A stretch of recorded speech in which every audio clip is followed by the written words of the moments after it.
नमस्कार विद्यार्थी मित्रांनो, काल आपण मुंबई पोलीस कॉन्स्टेबल यामधील मराठी व्याकरणचे संपूर्ण प्रश्न पाहिले आहेत.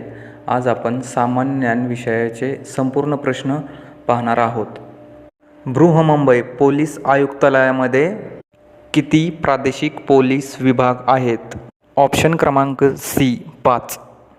खालीलपैकी माहिती अधिकार कायद्यात कोण मोडत नाही? सी खाजगी संस्था. खालीलपैकी ग्रॅमी पुरस्कार जिंकणारा पहिला भारतीय कोण आहे? पंडित रविशंकर. मुंबई शहर व मुंबई उपनगर जिल्हा मिळून एकूण किती लोकसभा मतदारसंघ आहेत? ऑप्शन क्रमांक ए 6. खालीलपैकी कोणते जागतिक वारसा स्थळ नाही? सी रायगड किल्ला.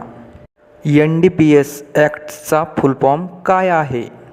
ऑप्शन क्रमांक 1 narcotics drugs and psychotropics substances act. Bandra